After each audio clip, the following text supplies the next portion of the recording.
Major support for Carolina Business Review provided by Grant Thornton. Operating in more than 100 countries, our tax, audit, and advisory professionals specialize in helping companies unlock their growth potential. The South Carolina Ports Authority, a major economic driver in South Carolina, supporting 187,000 jobs and nearly $53 billion in annual economic activity. And Sunoco, a global manufacturer of consumer and industrial packaging products and provider of packaging services with more than 300 operations in 35 countries. It would be hard to imagine that if you had a business based in manufacturing or some type of similar trade, then the debate around global trade fairness and subsequent tariffs would certainly be front and center for you and your organization. Welcome again to the most widely watched source of Carolina business policy and public affairs here in our region. I am Chris William, and on this installment of Carolina Business Review, we will welcome an upstate South Carolina manufacturer who is a British national himself. The company he runs has roots in Canada, and of course, it's based in South Carolina, so an interesting mix for sure. Before that, though, what are the issues that demand our attention this week? Our discussion starts off in just a moment. Stay with us. Gratefully acknowledging support by Blue Cross Blue Shield of South Carolina, an independent licensee of the Blue Cross and Blue Shield Association. Visit us at southcarolinablues.com. The Duke Endowment, a private foundation enriching communities in the Carolinas through higher education, healthcare, rural churches, and children's services. Barings, a leading global asset management firm dedicated to meeting the evolving investment and capital needs of its clients. Learn more at barings.com. On this edition of Carolina Business Review, Otis Rawl from the Greater Lexington Chamber, Christine Michaels of the Greater Fayetteville Chamber, and special guest John D. Williams, President and CEO of Domtar.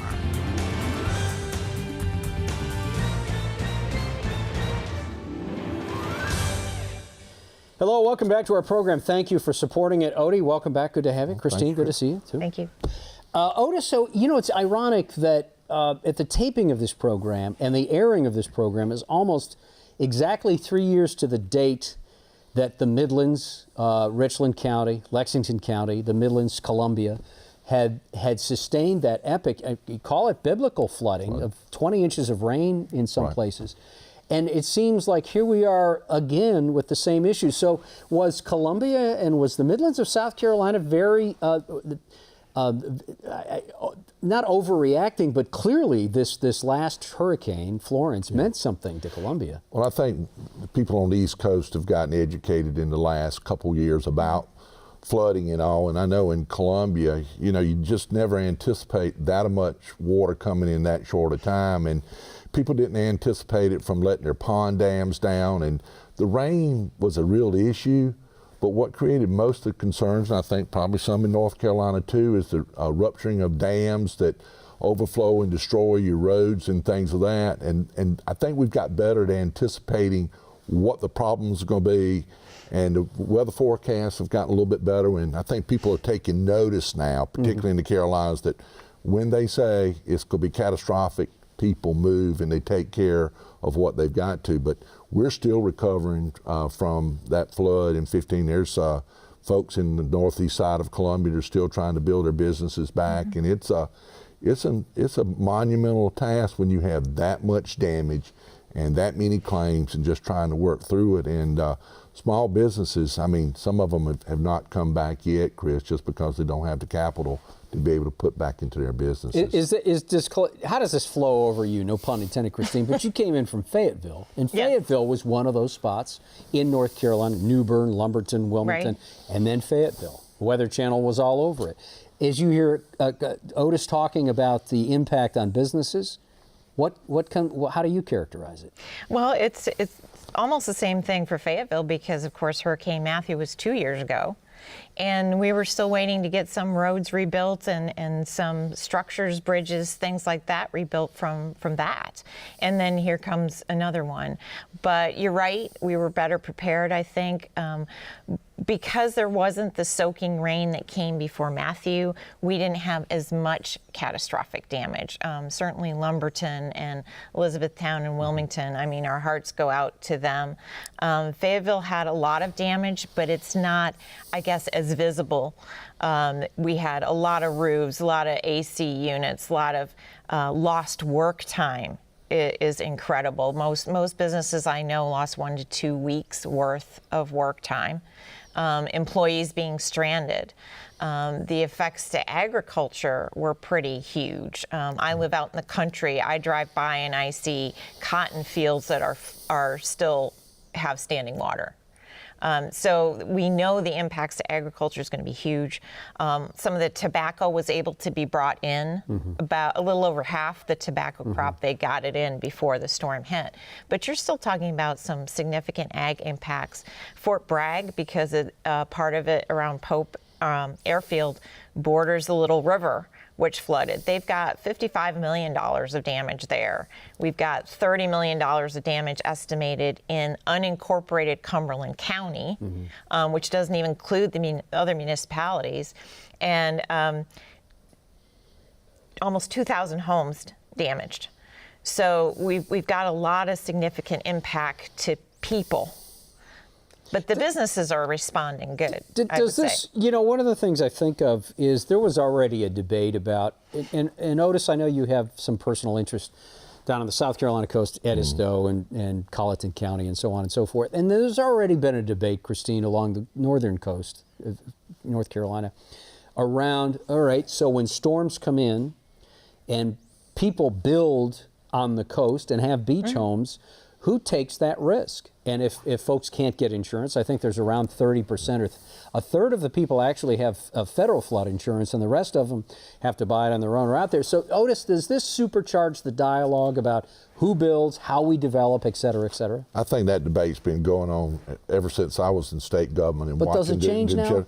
I think it does, because I think the losses that they're having, they're looking at the setback lines a lot closer now to whether or not you can build back where you were. And I know, particularly down in Edisto, the Army Corps of Engineers are setting new lines and things of that sort. So when you look at these storms, you got to realize that when you're on the Outer Banks or one of these coastal islands, you're on shifting sand, and things going to move around. And what we found out the last time the flood in 15 was that FEMA really was pretty tough on trying to enforce the amount of money and how they determine what portions each person got. And a lot of people are really suspect about FEMA and how the entire getting your insurance back to build your houses back and the restrictions that they put on it. But the thing is we're constantly debating the insurance setback lines on the coast too, so that you try to get a bigger risk pool for it. And the people outside that risk pool or outside that don't want to pay for the excessive damage. And that's the real debate that we're having in just about every coastal state right now. And even inland, obviously, where Fayetteville is, you're not expecting you're needing that type of coverage or to the levels of what happened. I mean, we had one gentleman owns a couple of buildings downtown, and something fell on top of his AC units, and so commercial AC units. Commercial AC units are not inexpensive, as we know. Right. And so, is that covered? Is that not going to be covered? I think there's this giant debate and uncertainty of what's the right kind of insurance and what will protect me from something that really, to have 2 hurricanes in 2 years is unheard of. Yeah, I think this whole thing about catastrophic events and your insurance and everything you've got, Chris, this debate's going to go on forever. And I mean, the debate is always, should I be paying for something that somebody's taking a risk that they know when they go in there and they're building a house in an area where you know there's going to be storm damage, and I accept that risk. The question is, should I really expect somebody from Greenville, Spartanburg, Lexington to be paying for that risk? And I think a lot of people would say they shouldn't. Christine, do you feel like the state government reacted swiftly enough? And, you know, I'm careful about indicting anyone because this is a flood. People's lives are changed, lives are lost, and I don't want to minimize that. Does state government, do federal agencies react quickly enough when people that you know in Cumberland County and places down east have suffered damage, have suffered loss? Well, the only experience I have is personally throughout this, we lost power. Most of us in Fayetteville at some point in time. That was really Friday or so of that storm week. In a couple days, most of us were back up. And the first thing I did was get on the internet and get on the phone and start trying to reach FEMA, Small Business Administration, and Department of Labor. And I have to say, every single one of those agencies, as well as the U.S. Chamber, responded immediately. And as a matter of fact, within now about 2 weeks' time, we have our SBA Business Assistance Office open for Cumberland County. Deploying cash, deploying assets to those businesses. Reviewing the claims. And then I know at a county level for food stamp assistance, replacing lost foods. You know, obviously when your power's out, you lose whatever you've got in your freezer. Is a hardship for a lot of families. They're now processing those claims. So I think as widespread throughout our state as the damage was, I think they took care of the severest areas first, and we get that. But I'm pretty satisfied, really, with the responsiveness and at least the communication about when we're coming, what we're doing, that kind of thing. 30 seconds. Do you think fall elections in South Carolina is something that people are going to watch, obviously? Do you think there'll be broad tax reform in the Palmetto State? I think so. They're coming back to address it. They cannot not do pretty comprehensive tax reform, Chris, because we're bundled and tied to federal taxable income as a starting point, and we've been there since 1984. We haven't adopted everything, but we remain pretty consistent with what they've done. There's some changes, but the big change at the federal level was the rate, one of the biggest things. And we don't have to change the rate in South Carolina. We can go back and change and look at exemptions, credits, and things of that sort. To be competitive with neighbors like North Carolina. Exactly. Thank you. Exactly. Stay with us on this program. Next week on this program, his name is Thomas Barkin, and he's a little bit different for the Federal Reserve. He is the new president for the Federal Reserve's 5th district, which is called the Richmond Federal Reserve. It includes the Carolinas. Thomas Barkin will be our guest on the program. And then also following him in a couple weeks, Josh Stein, the North Carolina Attorney General, joins us, and hope you will too. With 4 decades in the consumer products packaging and ancillary businesses, our guest knows a little something about manufacturing, about selling into mass U.S. as well as global markets. Pair that with his talent for intuitive candor, common sense, and humor, and it's no wonder he does well for his organization and does good for the many communities that Domtar operates in. We welcome now Domtar President and Chief Executive Officer John Williams. Mr. President, welcome to the program. Chris, thank you so very much. This wasn't part of the dialogue, John, but as I was thinking at the beginning of the program, you have a beach house. When you come through a storm like Florence, does that make you think twice about being that exposed with your own assets? Not really, no, to be honest, because we've been lucky so far, and I am probably, because I'm not from around these parts, I'm probably relatively ignorant about what can really happen. The specifics of that house, actually, it's on the marsh side, so the marsh makes a huge difference in terms of the surge we get from the ocean.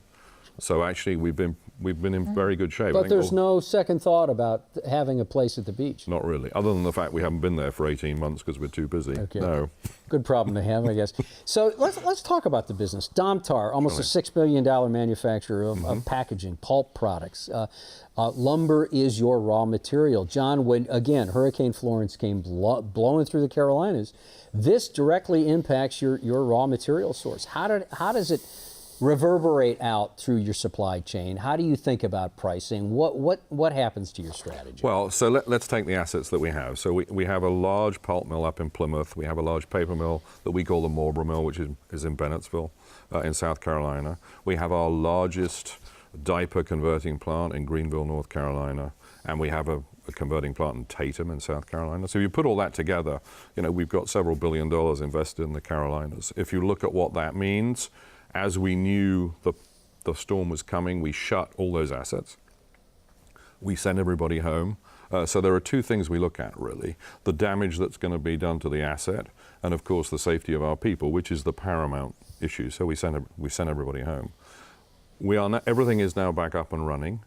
Nothing got flooded, but our Bennettsville facility, this is a 2,500 acre site, just to remind ourselves, these are very large facilities. We couldn't get to it because of flooding for several days, actually. So it was down shut. On the harvesting side, which is really where the issue is, if you look at us harvesting trees, obviously sodden forest means we can't actually get the wood out of there, or if we can, it's at a higher cost. Now that lasts for a few days. One of the things that happened in this particular instance, actually, a lot of our competitors are in the same wood basket. They were actually shut longer than we were, and that actually meant the wood suppliers were looking for somewhere to place that wood. So we were lucky they actually came to us. But we've incurred not tens of millions of dollars, but several $1 million of additional costs. But not meaningful enough to where it's going to be on a company that's... I would say in a quarterly report, it's probably a number we'd call out just to say this is the impact it had on on us. schedule. Yeah, sure. Okay. Odie? Well, once again, good to see you again. It's been a while. But, it has indeed. I was at the U.S. Chamber's Committee of 100, John, and we were talking about tariffs and all, and I'm sure being in a global marketplace like Domtar is, it's interesting to look at the different businesses' perspectives to Trump's tariffs, and particularly on the agricultural side, which timber is, and the impact that, in particular on timber products going to China and places like that. How do you see tariffs affecting Domtar, and in the long term, are they good or are they bad? There's some debate around that too. So just your perspective on that. Well, at the macro level, do we feel the way the Chinese do business with us is in some way biased, particularly on technology transfer? I don't think anybody would disagree. We know there have been issues there over the years. Our issue is we supply pulp to China. So that's pulp that goes into baby diapers and tissue products, etc.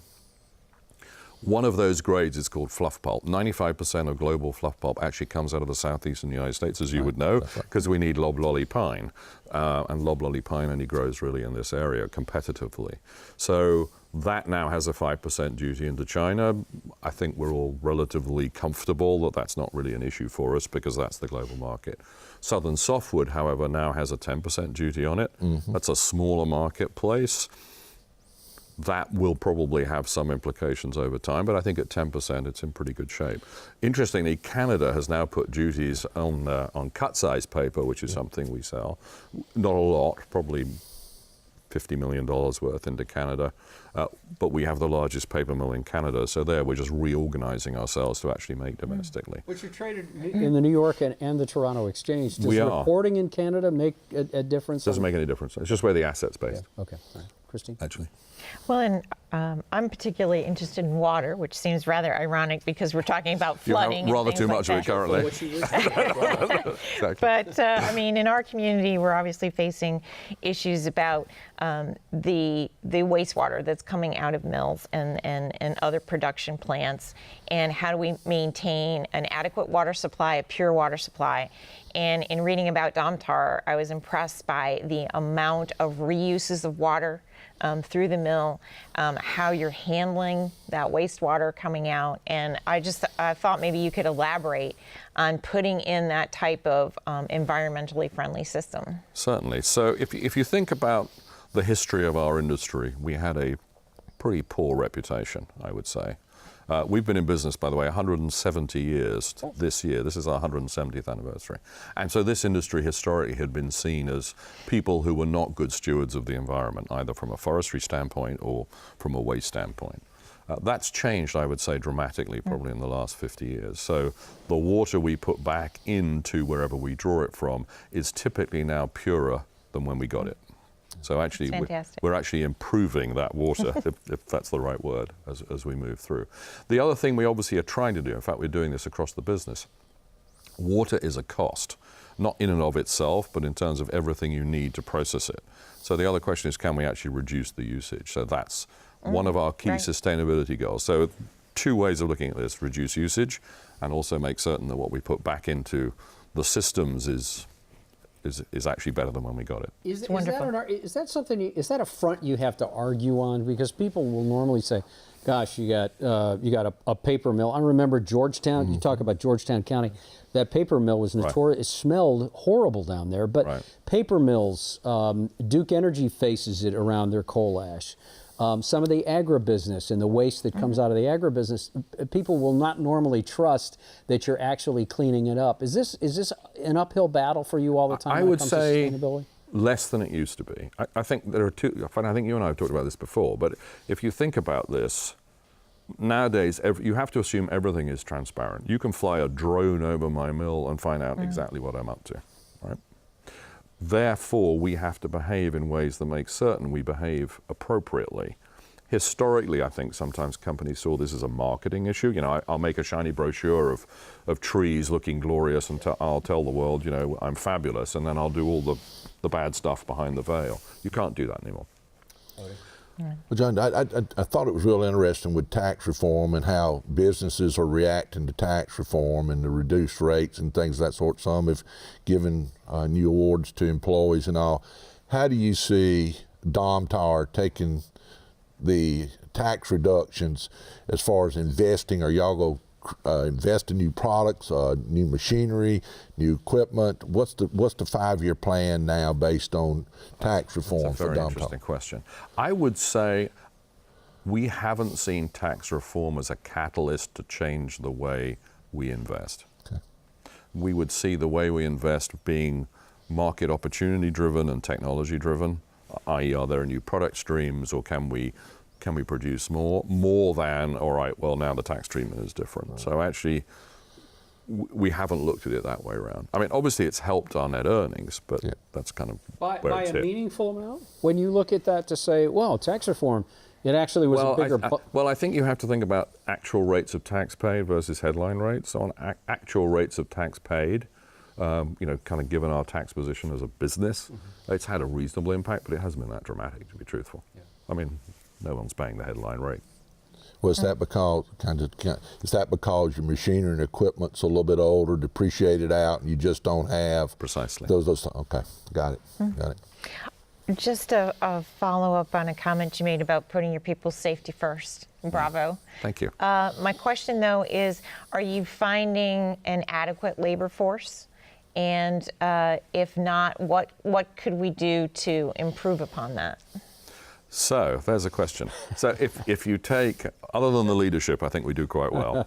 I would say that our mills are mostly in fairly isolated places, as you know, right? So we're the town in many ways.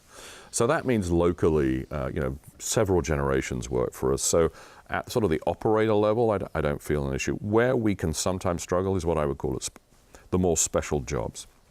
So if you think about what's happening to control systems, you think about artificial intelligence, you think about the software now embedded in machinery, whereas historically it was mechanical. That piece is where we sometimes struggle.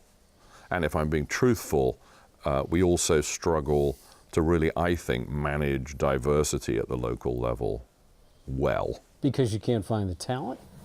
We can find the talent at the entry level. So if you look at the number of people who graduate actually in sort of paper science from colleges, on average, I think there are about 250 of them a year across the United States. They get 4 job offers.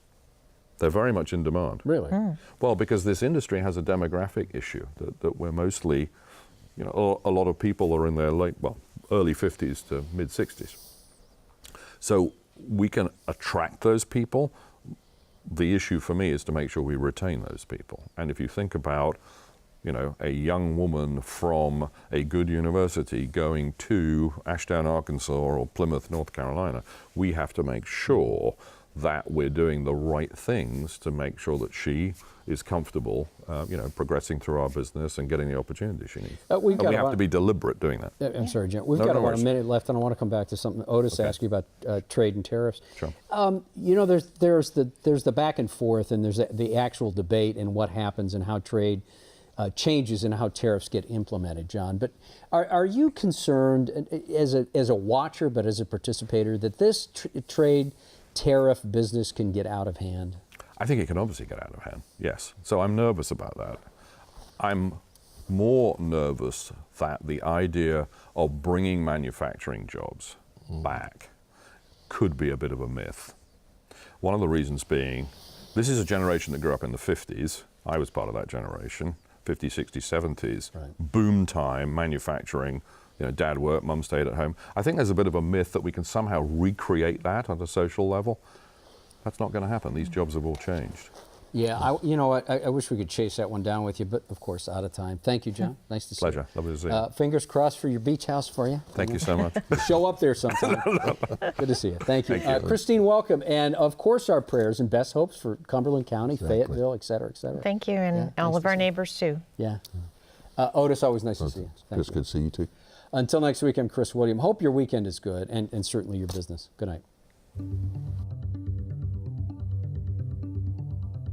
Major funding for Carolina Business Review provided by the Duke Endowment, Barings, Grant Thornton, the South Carolina Ports Authority, Sunoco, Blue Cross Blue Shield of South Carolina, and by viewers like you. Thank you. Promotional consideration provided by Business North Carolina Magazine. For more information, visit carolinabusinessreview.com.